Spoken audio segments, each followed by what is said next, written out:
on himself.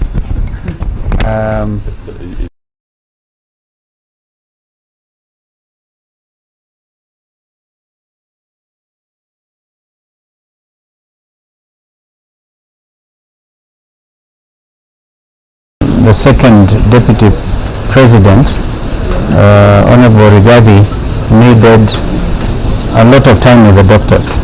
But this morning, we are privileged that Dr. Gachagua has allowed some of us to see him. I have been able to see him along with Dr. Eugene Wamalwa and Senator Mutembei on behalf of the senators who are here. And so we thank God that he looks stable. And of course it is upon the doctors to continue concluding the investigations that they were doing. So that is what we can say as of now. We all watched what happened in the Senate, and some of you may have seen the interview that I conducted on Citizen Television, where I predicted that things were going to move very, very fast. The whole thing predetermined. I once was Deputy Speaker of Parliament, and one of the worst mistakes you can make as a legislator is to anticipate debate. The whole National Assembly anticipated the outcome of the deliberations of the Senate. But we want to thank the senators. We want to thank the legal. As has been said, it is historic, and it's all because of Constitution 2010, which is why we are saying he is a second deputy president. Even as we speak, he is still deputy president. So I was the 10th vice president. Eugene Wamalwa is the other brother, was what version? The eighth. So these things are important. It's part of our history. It's part of our heritage as a people. And we are in the process of consolidating our nationhood as a country within a community of nations. But what happened in the Senate last night was, as historic as it was, it had serious flaws. And clearly, I think Kenyans should expect a protracted legal arguments, because we didn't even discuss this with the Honorable Gachagua, but we are aware that his teams have already moved to court. It's expected. And as senior counsel, I can tell you that we cannot, the law of natural justice demands that no person, man or woman, shall be condemned unheard. And it is all there. Senior Counsel Paul Mete, leading a very strong team, were able to argue with regard to what the Constitution at Article 145 5B says. Before the Senate took the vote, they could only do so after affording an opportunity to Deputy President to defend himself. There are other arguments, of course, by Senior Counsel Jim Orengo and Tienda Molo on the other side, and Wimbe. Yeah, so we respect all of that. But truth be told, this whole thing smacks of injustice, gross injustice, political manipulation, and all of us know this is a political trial. And therefore, once again, we want to thank the senators who stood firm on both sides. We can't condemn even those who voted for the impeachment. We can't condemn. They did what was their responsibility, regardless of what may have happened in the back rooms or wherever. And then the country continues to learn a lot from this impeachment process. So once again, we wish Mheshimiwa Rigathi Gachagua very quick recovery, and we thank God that He has spared his life. He is a giver of life, and by His stripes, we believe that Gachagua will be healed. Kama kuna kitu mwenzangu angeongeza, anaweza kuongeza, and one senator maybe, one zua kwa Kiswahili ndio nikusema, basi nikusema kwamba tumemwona napata fursa ya kumwona Mheshimiwa Rigathi Gachagua,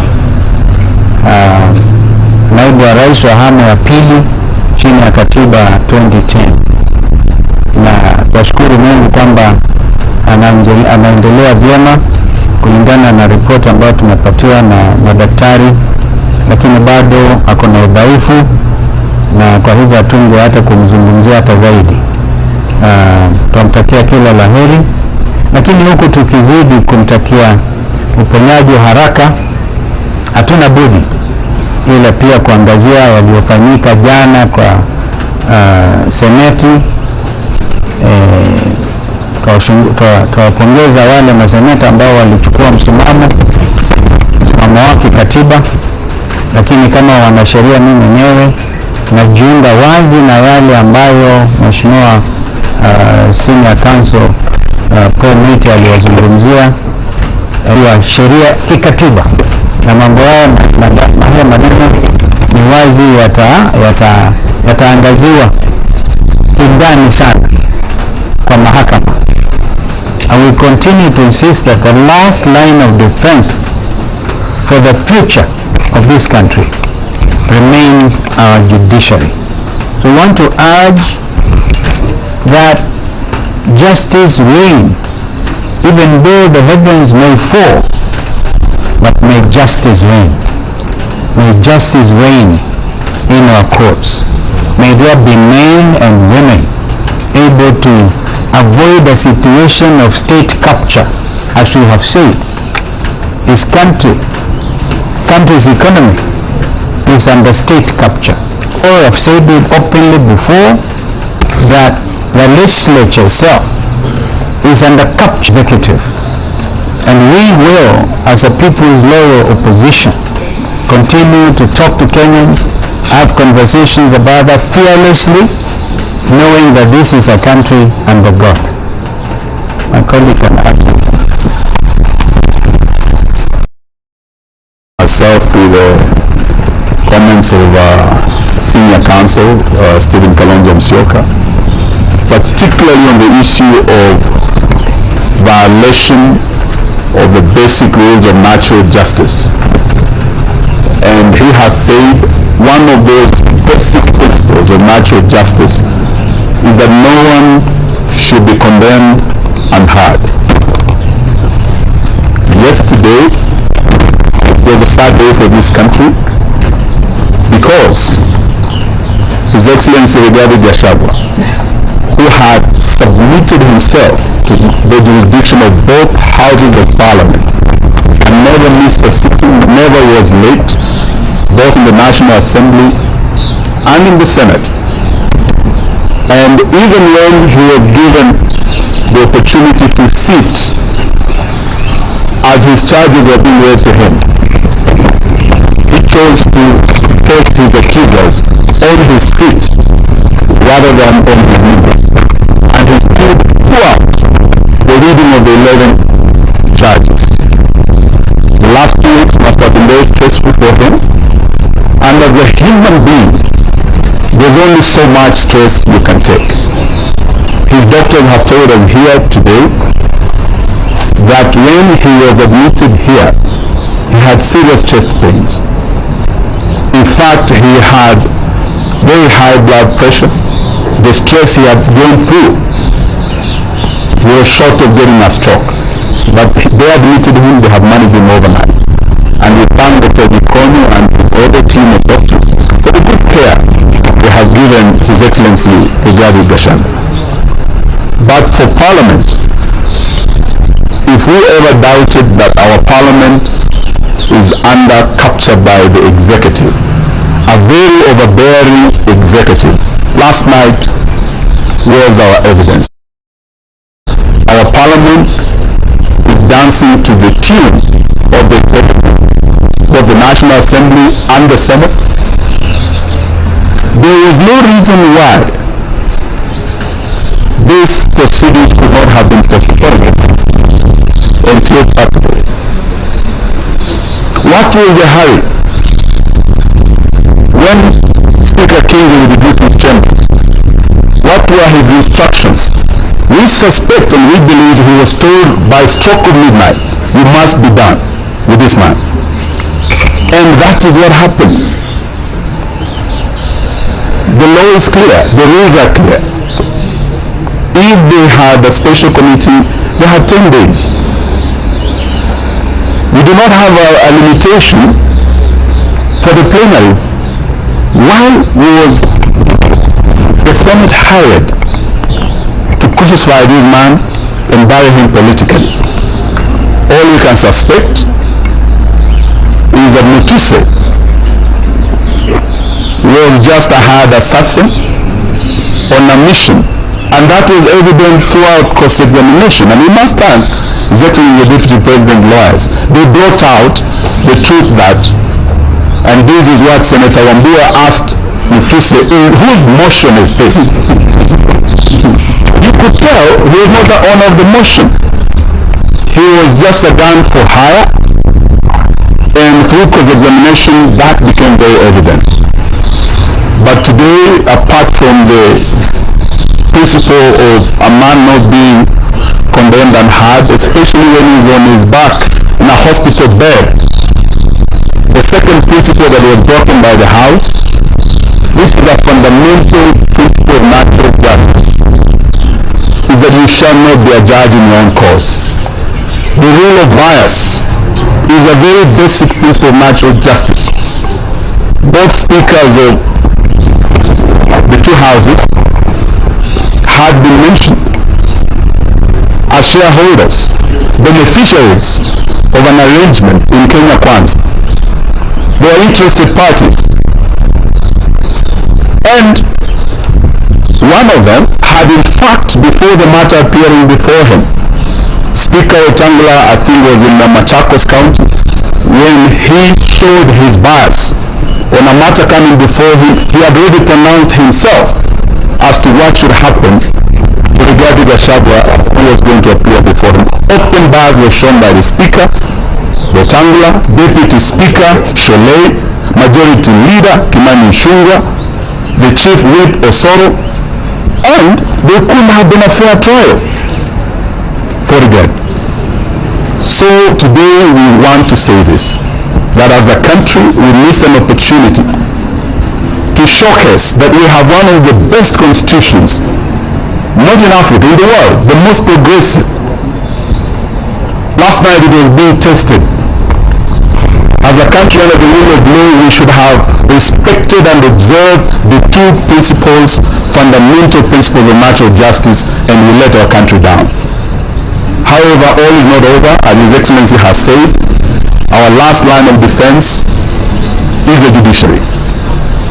We pray and we hope as His Excellency's team appears before court, they will do justice. And this is what the Senate should have done. They were not politicians last night, they were jurors, they were judges. They should have been fair. They should have allowed time for Gachagua to defend himself. But this will be a basic ground upon which I believe the decision of the House can be invalidated and justice shall be done. This, we want to say thank you to our senators.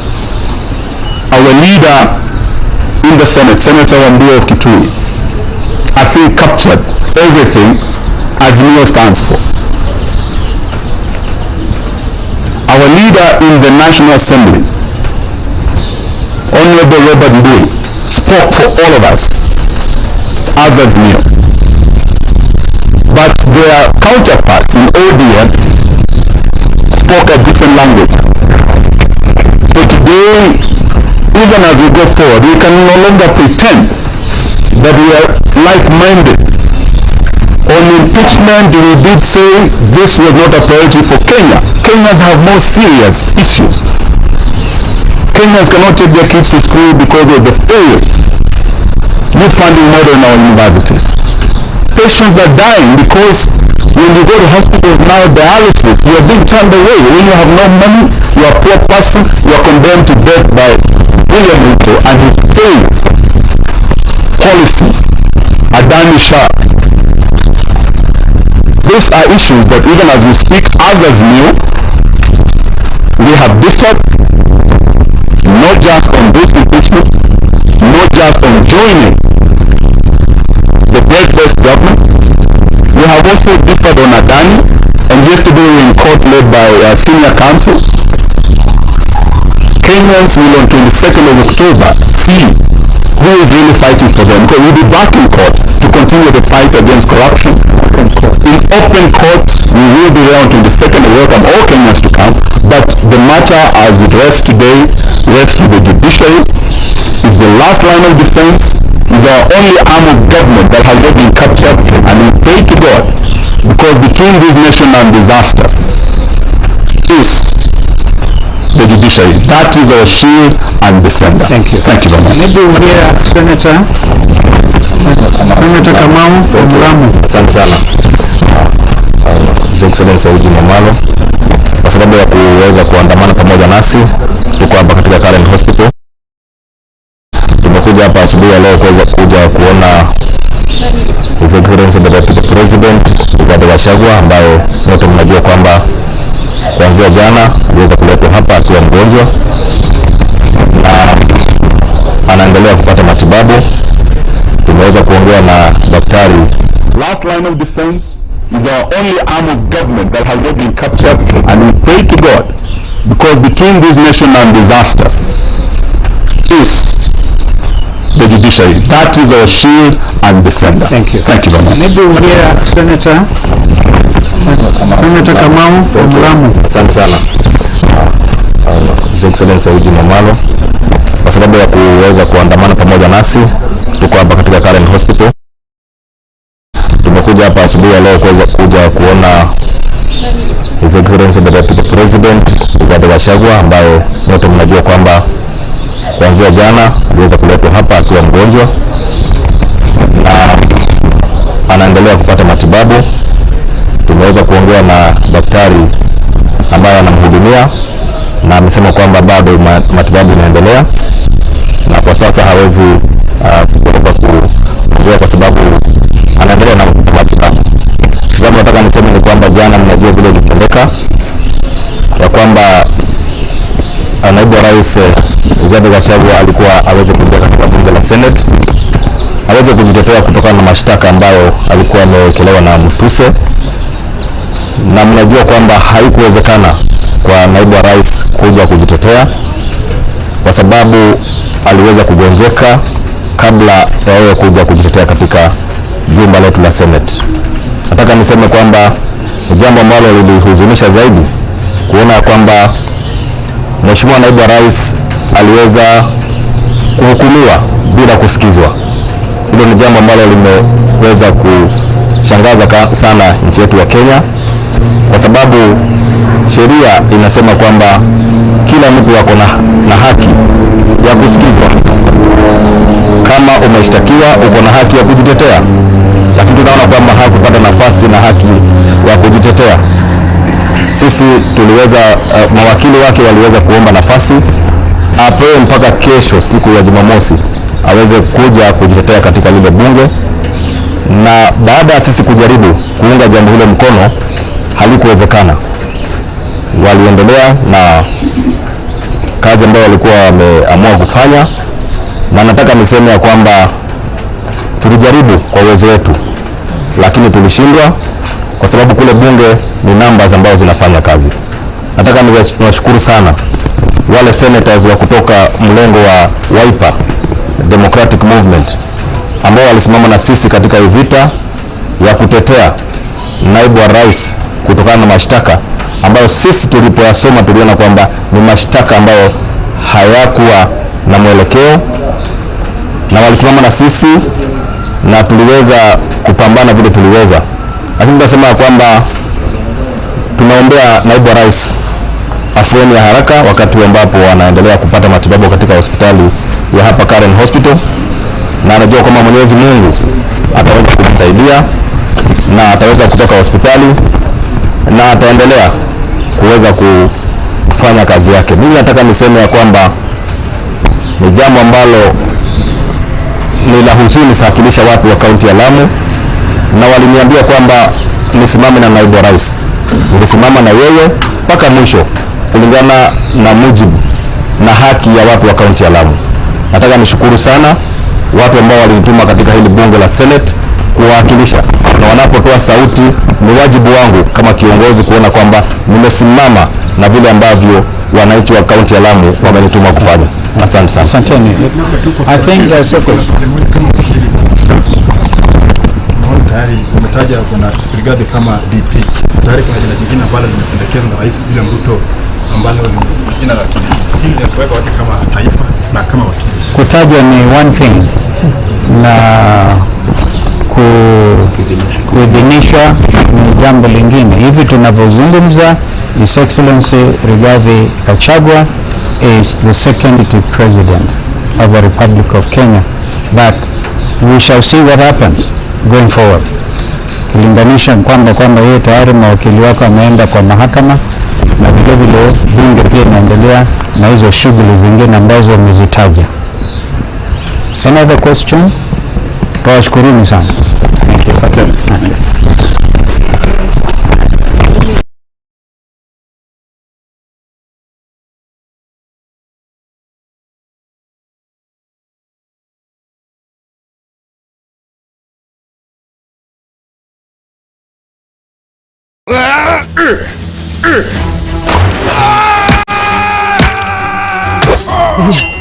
Yay!